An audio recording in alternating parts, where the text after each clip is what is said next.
കർത്താവായിരിക്കുന്ന യേശു ക്രിസ്തുവിൻ്റെ നാമം ഇന്ന് പ്രഭാതത്തിൽ വാഴ്ത്തപ്പെടുമാറാകട്ടെ. ആത്മീയ ചിന്തകളിലേക്ക് എല്ലാ പ്രിയപ്പെട്ടവരെയും വളരെ സ്നേഹത്തോടെ സന്തോഷത്തോടെ സ്വാഗതം ചെയ്തുകൊള്ളും.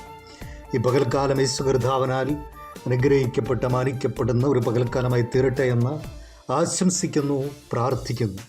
ഉൽപ്പത്തി പുസ്തകം 2-ാം അധ്യായം 18 മുതൽ താഴേക്ക് വായിച്ചു വരുമ്പോൾ, ദൈവം മനുഷ്യനെ സൃഷ്ടിച്ചു. നിലത്തെ പൊടികൊണ്ട് മനുഷ്യരൂപമുണ്ടാക്കി അവൻ്റെ മൂക്കിൽ ജീവശ്വാസമൂതി അവനെ ഏദേൻ തോട്ടത്തിൽ ആക്കി. തുടർന്ന് 18-ാം വാക്യം മുതൽ നമ്മൾ വായിക്കുമ്പോൾ, മനുഷ്യൻ ഏകനായിരിക്കുക, അവന് തക്കതായിരിക്കുന്ന ഒരു തുണ ആവശ്യമാണ്. തുടർന്ന് ദൈവം ഭൂമിയിലെ സകല ജീവജാലകങ്ങളെയും മനുഷ്യൻ്റെ മുമ്പിലൂടെ കടത്തിവിട്ടു. അവൻ അതിനെല്ലാം പേരിട്ടു. നാൽക്കാലികൾ, ഇരുകാലികൾ, ഇഴജാതികൾ, ആകാശത്തിൽ പറക്കുന്ന പ്രഭജാതികൾ, സകല ജീവജാലങ്ങൾ, അതിനെല്ലാം മനുഷ്യൻ പേരിട്ടു. എന്നാൽ അവിടെ പറഞ്ഞിരിക്കുന്നത് തക്ക തുണയെ കണ്ടെത്തുവാൻ കഴിഞ്ഞില്ല. അതായത് മനുഷ്യൻ്റെ മുമ്പിലൂടെ മൃഗങ്ങൾ കടന്നു പോകുമ്പോൾ ദൈവം ശ്രദ്ധിച്ച ഒരു കാര്യമുണ്ട്. തക്ക തുണയെന്ന രീതിയിൽ ഏതെങ്കിലും ഒരു മൃഗത്തിന് മനുഷ്യനോടൊരിഷ്ടം, താല്പര്യം, അടുപ്പം തോന്നുമോ എന്ന് നിരീക്ഷിച്ചു. ഒരു മൃഗത്തിനും മനുഷ്യനോട് അങ്ങനെയൊരു ഇഷ്ടം തോന്നിയില്ല. ഇനി ഏതെങ്കിലും ഒരു മൃഗത്തോട് മനുഷ്യന് തക്ക തുണ എന്ന നിലയിലൊരു അടുപ്പം, ഇഷ്ടം, താല്പര്യം തോന്നുമോ എന്ന് ദൈവം നിരീക്ഷിച്ചു. അങ്ങനെ ഒരിഷ്ടം മനുഷ്യൻ ഒരു മൃഗത്തോടും തോന്നിയില്ല. അപ്പോൾ അവിടെ പറഞ്ഞിരിക്കുന്നത് ഇപ്രകാരമാണ്: എങ്കിലും മനുഷ്യന് തക്കതായൊരു തുണ കണ്ടുകിട്ടിയില്ല. 20-ാമത്തെ വാക്യം. തുടർന്ന് മനുഷ്യന് ഗാഢനിദ്ര വരുത്തി. അവൻ ഉറങ്ങിക്കിടന്നപ്പോൾ അവൻ്റെ വാരിയെല്ലിൽ ഒന്നെടുത്ത് അതിനെ ഒരു മനുഷ്യ സ്ത്രീയായിട്ട് ദൈവം സൃഷ്ടിച്ചു. ഗാഢനിദ്ര വിട്ടുണർന്ന മനുഷ്യൻ കണ്ടത് തൻ്റെ മുമ്പിൽ നിൽക്കുന്ന സ്ത്രീ രൂപത്തെയാണ്.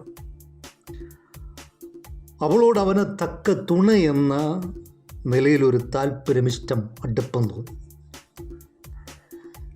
ഒന്നായിരുന്നു, അതിനെ രണ്ടാക്കി. രണ്ടായതിനെ ദൈവം ഏദേൻ തോട്ടത്തിൽ ഒന്നാക്കി തീർക്കുകയാണ്. തക്ക തുണ ദൈവം മനുഷ്യന് നൽകുകയാണ്. ദൈവം സൃഷ്ടിച്ചതെല്ലാം നല്ലതായിരുന്നു. ഓരോ സൃഷ്ടിയും നല്ലത്. ഓരോ സൃഷ്ടിപ്പിൻ്റെയും അവസാനത്തിൽ നമ്മൾ കാണുന്നത് അങ്ങനെ തന്നെയാണ്. അതെത്രയും നല്ലത് എന്ന് ദൈവം കണ്ടു. എല്ലാം നല്ലത്, നല്ലത്, നല്ലത്.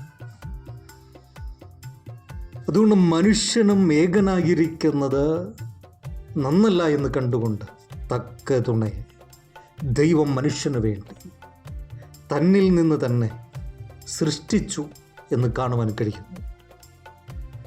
അവർ ഒന്നായി തീരുകയാണ്, ഏക ശരീരമായി തീരുകയാണ്.